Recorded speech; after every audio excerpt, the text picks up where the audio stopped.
So now that we've got our locator assembly positioned, what we want to do is decide how to position our raw stock. So I've got the dovetail stock up here. So our raw stock here. And how we want to support it underneath. There are 3 ways I can think of to do this. There may be more, but 3 ways that I know of. The first is just to put a shim underneath. So I'll show you all 3 ways. The second is to use the riser component, the riser here, and Endstop, which is just there.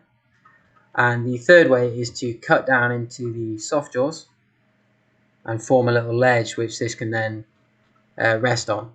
And also you'd be cutting down into the soft jaw that comes with the OK vise assembly as well. So I'll show you all 3 ways. If I just go on top. The first thing I'm going to do is form an offset plane. I'm going to make sure that I'm within my fixture plate assembly again because I want the construction and sketch to feature under here. So I'll just select the surface. And notice I've used offset plane. That's for a reason, which I'll show you in a moment or two. I'll hit OK, and then I'm going to come back up here, get the sketch command, and start a sketch. And I'm going to draw underneath just a shim, so something that can support the stock. So you can buy lots of pieces of flat ground bars or anything like that, something that can support the stock. So just draw on the construction plane, give it some dimensions. I'm not going to bother doing that at the moment. And then extrude it to whatever height you want. Hit OK, and then that gives you a plane to rest your stock on. So I'm going to undo that. The second option is to place the riser underneath, which is easier and I prefer it with larger pieces of stock. This is quite a narrow piece. So you could still use the riser if you offset this over the top of one of these. And then what you do is get the riser, form a joint again. As before, it's still on the rigid joint. Select an edge, like so. Come down, select 2 edges in your fixture plate. I'm going to hit flip. Oh no, I'm not. There we go. And put one of these, or put a couple of these underneath the stock, and it will support it. And this actually has a grub screw that comes with it. And the idea is that you can screw those right down or leave them up a bit, and that allows you to set the height with a bit more control. So just use a pair of calipers to measure whatever you've got modeled in here with the height that you want. Then make sure the grub screw height from the bottom of the fixture plate matches what you've got in this CAD model. And that's why I suggest using the offset plane for the sketch. You can just go back in and decide whatever height you want this to be. So say you had the grub screw that comes with this with a 2 millimeters of stick out, you could just say, so I say 2 millimeters of stick out above the fixture plate. So just go back in, edit it, and then just say 2 millimeters. And then the sketch will be at the level that you want the stock to be at. So you just draw the stock to size and then create a joint between the stock and the corners there. So that's the other way you can do it. And the final way, the final method that you can use to position this stock at the height you want is to use soft jaws, which is probably the hardest method. But once you've created these soft jaws, you can use them time and time again. So that's the method I'm going to use. And it's a method I'm going to demonstrate to you now because it's my preferred method. So I'm going to delete the construction plane, the sketch, and the joint that I use for the riser. I'm going to delete those. I'm also going to hide the stock. I'm going to leave the locator where it is for now. And what I'm going to do is create another rack component which will then allow me to position this OK vise on the plate, and I'm going to butt it up. I'm going to butt the soft jaw for the OK vise up against the soft jaw the locator so that they're ready for machining. So I'll start by opening up the OK vise assembly and making the soft jaw visible. So there's the assembly. Make the soft jaw visible, like so. And then what I'm going to do is, you'll notice I've only got one rack component. And there's a reason that the racks and all these other assemblies are just floating in midair without any joints. And that's because, if you remember in an earlier video, I told you with the dovetail base that when you copy an item that's already got a joint, the joint copies with it. So I've left the rack and all these other things without joints on them. And that means that you can copy and paste them and then create the joint. So with that rack component, because I've just created a joint, what I want to do is go back to the point before I created that joint, like so. So it's got no joints applied to it there, and I want to copy and paste it. So I go up to rack, and as you'll see, it's got two boxes here. When it's got one box, that tells you it's just a component with a body in it. But here, because it's got two boxes, you know it's a component with another component in it. So what I want to do is select that, I'm going to hit copy, and I want to hit paste. And I'm just going to move it backwards so I can distinguish the two. So I know that the one behind is the copied version. And then I'm going to go forward again in my timeline by grabbing that, pulling it forward. So you'll see the first one goes into joint, but that joint does not apply to this.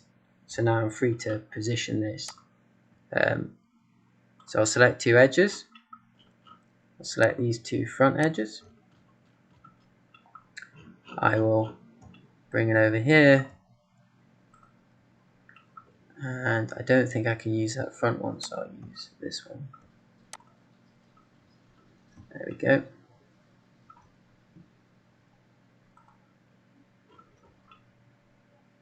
Like so. And then, as I did with the locator component, I want to get the OK vise assembly and position it on that rack. So again, a joint. The front tooth won't be able to, oh actually it might be able to engage the edge there. So I'll just go fixture plate. Select these edges here.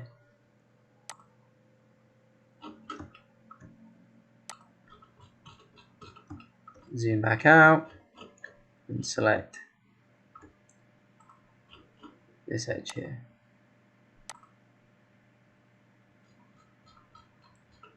Now again, it's that annoying thing where you can't actually see until you press OK whether it arrives in the right position. So that actually looks good because the OK vise is actually fully extended here beyond what it should really be. So you see there's only a slight overlap. So I might actually be better pulling it back a tooth. But we'll try this, we'll see how this turns out. So the final thing that I need to do is to connect this to that face there. And that way we know these two edges are going to be joined. We just clamp the OK vise down, and then these aren't going to move, and then we can just machine into these faces and form the two lips on which the stock can rest. As you've just seen, I've already created the joint in this OK vise. So you don't have to worry about that. And that's the advantage of using the Fusion 360 file over just the ordinary step file. Then you have this joint. You can go as far back as you want and as far forward as you want. But in real life, you actually shouldn't extend beyond about there. I think its minimum extension is 20 millimeters. The front of this jaw should be no less than 20 millimeters, but it should be no more than 25 millimeters away from this jaw. So that's the kind of range you've got. You've got a 5 millimeter range, but it moves forward and backwards on these teeth in 2.5 millimeter increments. So really, you should be that's more than a big enough range. You won't need to use the full 5 millimeter range. The jaw is so the OK vise is at its strongest when the top of this is about level with this, so about 22.5. I think it actually works out as 23 millimeters is where it's at its strongest according to the specifications. So yeah, I need to form a joint between the front of this face and the front of this face. I'm going to do that by forming construction plane, offset plane, capture position, doesn't really matter for this. Hit OK. I'm going to form a sketch on here. And actually, I'm going to hit finish sketch quickly because what I want to do is remove these features here. So in in Fusion 360, what you can do is just select two edges like that and hit delete, and it gets rid of them and gives you a nice pointy edge, which is great for forming joints on. And it doesn't really matter that I've removed that that fillet for the point of this exercise. So I'll go back and edit this sketch. I'll move those two features before the sketch in the timeline.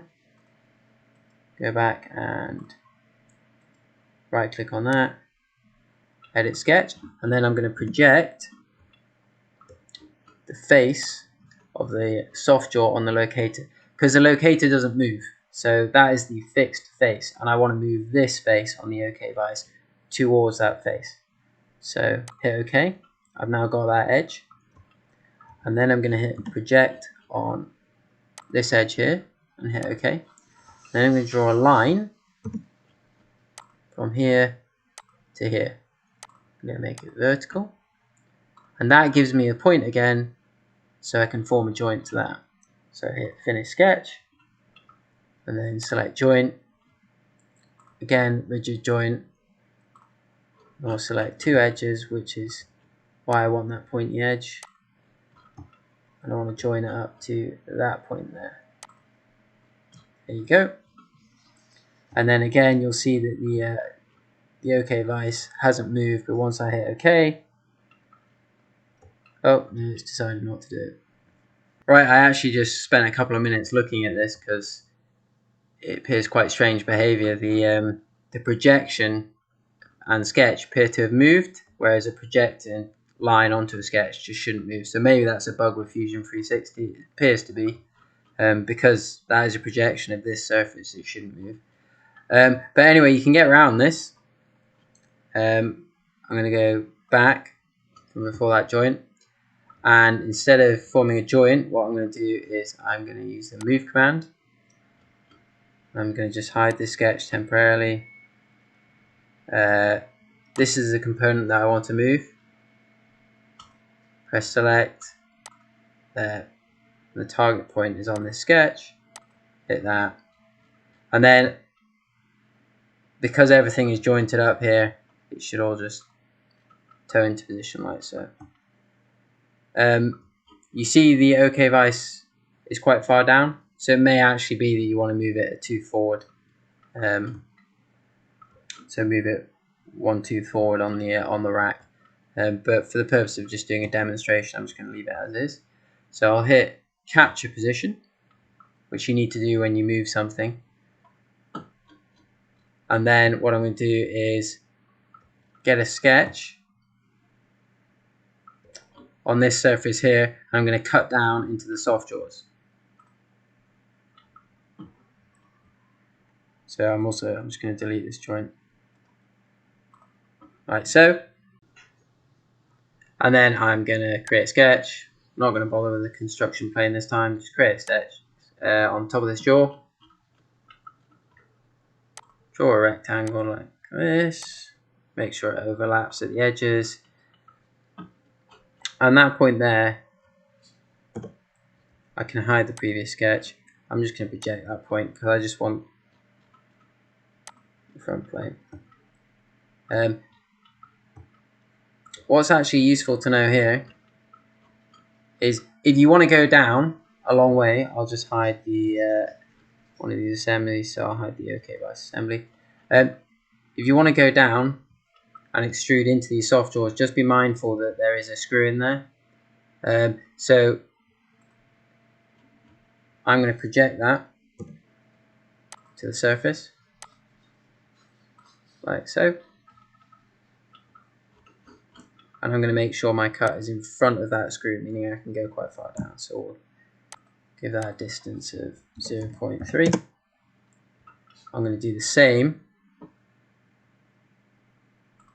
Like that. I'm going to do the same for the soft gel on the OK vise assembly. So hide that side now. Go around. going to make the screw visible, project that to the surface like so, and then put this 0.3 millimeters in front. It doesn't matter how much it overlaps, I'll just make sure there's a, pull these out a decent way so you're not going to accidentally cut short. Like that. Hit finish sketch. Then I'm going to make the locator assembly visible. And now I'm just going to extrude down to whatever height I want above the bottom. So I'm going to extrude to here. I'm going to go cut, and I'm going to give it an offset of, let's say, 2 millimeters, or minus 2 millimeters, sorry. That gives me 2 millimeters at the bottom to rest my stock on. So I'm going to hit OK, and that is what you're left with.